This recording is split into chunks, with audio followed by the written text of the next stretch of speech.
Okay, this is my first video in forever, and I've been meaning to make a video for ages and ages, and I just never got around to it, and so much more stuff kept happening, and I was like, well, that, if I get on and I make a video, I'm gonna have to tell about this part, and this part, and this part, and this part, and I just don't really feel like talking about that stuff. I only want to talk about this, so I'm just not gonna bother to make a video, and, it all kind of spirals like that, but, I'm here, and I guess I'm gonna talk about it now. Let me have a sip of coffee first. Yeah, my throat's a bit weird. Yeah, so what's happened in the last little while? I found out that my employment insurance is running out, and I had no backup plan, so I'm scrambling to get a backup plan. I found out that I might be bipolar, according to some online tests, and I have to talk to my psychiatrist because it's really freaking me out. And oh, did I mention I'm in treatment for the eating disorder, and I've actually been doing really well. So there you go, some bullet points in reverse order. Yeah.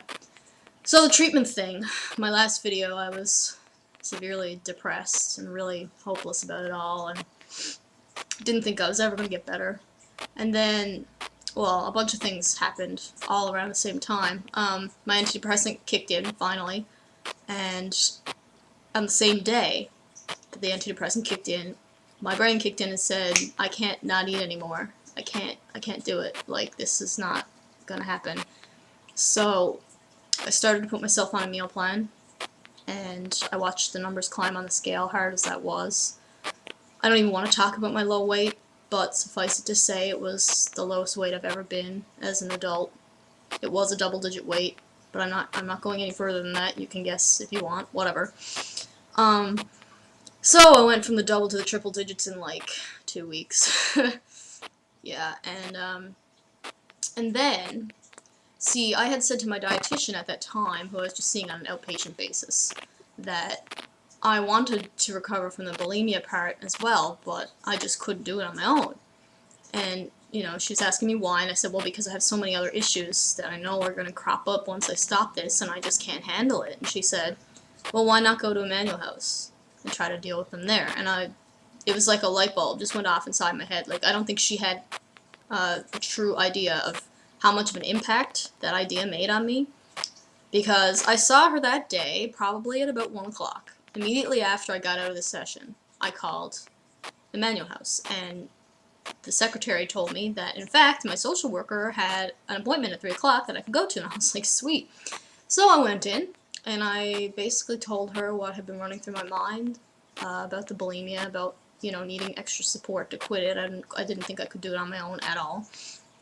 And so, basically, she agreed that if I made up a list of goals, that I wanted to accomplish specific goals, that I could go back. And so I made up the goal list, I had it into her the next day, and by that next Tuesday I was at Emmanuel House.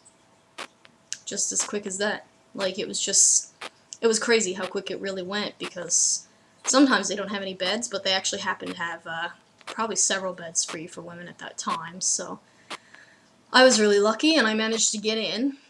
So, and it was a good time for me to do it because I was very, very motivated, and you know me, my motivation waxes and wanes, but in the last few months I've been thinking, off and on, that I wanted to stop bulimia, and I really seriously could not have done it on my own, because, I was in my house and all the binge foods were there, and I couldn't stop myself from going to the grocery store and buying them if they weren't there, and it was just kind of like, I can reach it and grab it, so I'm going to do it. Like, I can't stop myself from doing it. But when I was at Emmanuel House, all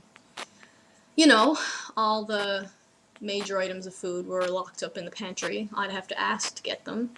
They had scheduled meal times, which is good for me, trying to stay on a meal plan and everything, because that was a major part of not relapsing in both directions, because, eating too little is like restriction, and eating too much is like binging. So it's a very fine balance when you've had issues with both restricting and bulimia to try and do a meal plan. And I found that I had to stick very exactly to times for one, and to food groups and portion sizes for another. Like, I couldn't flex very much in anything. because it would trigger me. So, but again, you know, being in a manual house where I didn't have easy access to the food, and it was a safe place, like I'd have to have left a manual house to go do anything, and I was so determined not to do it that basically what happened was that probably for the first 2 weeks I kept myself in the house almost all the time, almost at all times, whatever. um, yeah, that was awkward. But yeah, I kept myself in the house. I wouldn't let myself leave. I basically made myself sit through all the urges, and I mean, for the first week or two, I was having crazy urges, particularly the first week. It was just always in my head, want to binge, want to binge, want to binge, want to binge, want to binge. It was just constant stream of wanting it so badly. And I mean, it's like any addiction. I honestly think of my bulimia as an addiction. It's like, first you have to break the habit. You have to get over the cravings type thing. And then once you're over all that, that's when the emotional bullshit starts. So I had my honeymoon period of about 2 weeks, I would say. That was when I started feeling shitty. And I knew that that was coming, and I had accepted that, which was pretty much the only reason I got through it. But I spent almost 2 months there, and in that time, I read a lot of really good books, like positive books, books that helped me reframe the way I think about it. You know, I do see bulimia as an addiction, but at the same time, I see the mental illness itself, ED, whatever, you know, borderline crap. It's all kind of like a brain thing, you know. Certain pathways in your brain are being, what's the word I'm looking for? Certain pathways in your brain are being reinforced, all the disordered stuff, whatever. And I mean, the more you reinforce it, that's where your brain just automatically zips, and it's got the pathway all there, all built, ready to go, all lovely. And if you ignore all the good stuff for so long, obviously your brain's going to reroute the pathways and use them for something else, right? So my idea behind it was, you know, you stop thinking about the negative stuff, so therefore you stop reinforcing those pathways, but then you have to find something positive to put in its place so that you can build the new pathways for positive stuff. And eventually, and I mean, this did happen for me, eventually your brain kicks in and realizes that, you know, this positive thinking is what you're doing more of now, and so it should do more of that by default. And so it does. And I mean, I'm making it sound really simplistic and really easy. It really wasn't. I mean, God knows I still struggle with a lot of negative thoughts, and I still have urges and all that shit, but, you know, the point is to try and move beyond it. And, you know, distraction is it's a very flimsy sort of word. I don't really like it, because to me what I'm doing feels deeper than distraction. Distraction is just, oh, you know, pretend you don't have any feelings and go do this and ignore them. But that's not what it is at all. For me, it's about replacing the feelings with something else that's equally strong, but positive, something that feels better. Do you know what I mean? Like, you know, instead of feeling really sad and shitty, I want to go on Tumblr and reblog a lot of things that make me happy, or, you know, people I think are hot or whatever. And so I'm focusing on something that's still sort of like passionate and strong, but only in the opposite direction, where I feel good doing it, right? Because it doesn't just work for me to do distractions. It never has, because like once you stop doing the distraction, you just start thinking the same way all over again, the whole negative shit, and it's really bad. So replacement. That's what you know, that's the only way I really made it through. And being in a manual house helped a lot, especially because there were a few girls my age, or, you know, within the decade or two, and they were really, really cool girls, you know. A lot of them were very, very motivated for recovery. A lot of people there were extremely motivated, which was quite a difference for me. And, you know, so I had people to hang out with, people I could talk to, and people that really wanted to make a change in their life. And I think having people like that to be surrounded by can be really important. Like, if you go to a treatment center where everybody is totally negative, doesn't want to get better, I mean, it's going to impact you, right? Because you're around all that negative energy all the time. But I happen to have a good crew, and I mean, the staff all knew me anyway, and I knew them. I was comfortable with them, so that helped too. The fact that I actually went in there knowing the people, instead of having to learn to trust everybody, that was a huge asset, actually.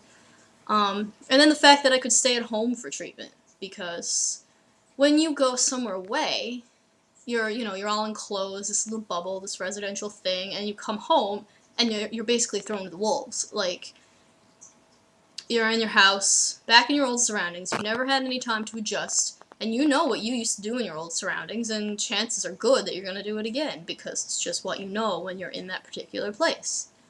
But because I was at a manual house, where it is more of a halfway house thing, and you know, you do get weekends, you can have passes, you can go home in the evening if you want to, whatever. I got a chance to try it out, and if I did have a bad time, I could come back. I could think about, you know, what went wrong, what I could do differently to change it the next time, all of which sounds very cliche, but for example, I had a small binge and a purge one night, and I realized, number one, I need to get rid of the fucking craft dinner boxes in my house. And, you know, some of the situational stuff just couldn't have been avoided, but, like, I could have done that, or I could have left the house, or, you know, there was other things I could have done differently to have prevented that, but you don't know that kind of stuff sometimes till after it happens, and you go, oh my god, how did that just happen, right? So, I guess really the slips are about learning. I mean, having the slip sucks because it kind of makes you feel like you're failing at treatment and you're failing at recovery, but then once you get over the initial anger, being pissed off at yourself and hating everything, it's kind of like, oh, well, what could I actually have done that might have stopped it? I still haven't gotten rid of the craft dinner boxes. I really need to do that, but I pretty much ignore them now. It was just that one night I had a craving for craft dinner, and, you know, it all spiraled from there. But anyway, so, May 2nd was when I left there. I'm trying to remember what the other two things I said. I remember the EI thing. I was talking about the employment insurance. I thought I was good for employment insurance until June. I go in today to make my report, and it says, we have paid you all the benefits you are entitled to for sick leave. And I'm like, what? So I go back, I count the weeks. Sure enough, I've had 15 weeks payment. And I'm like, fuck, now what the frig do I do? Well, I'm going to have to get on HRLE, which is like social assistance, because right now, I mean, I haven't had a job for the last 2 weeks. I mean, I don't have any money coming in. So the little I get from HRLE is better than nothing.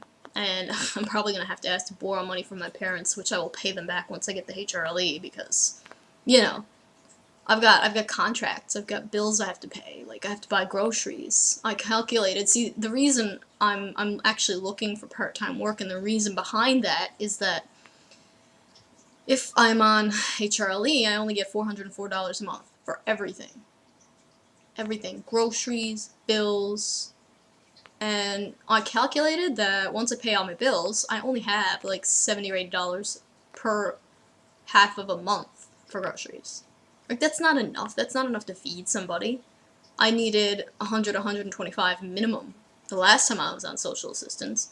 So, like, and obviously not eating is going to be a very massive trigger right now. So if I go back to work, on the other hand, I will get more in my pocket. I'll be able to, and my rent will be a little bit lower as well. So I'll be able to pay my bills, pay my rent, and buy groceries, and actually probably have a little bit left over, but I'll be able to have my bus pass and everything that I need, right?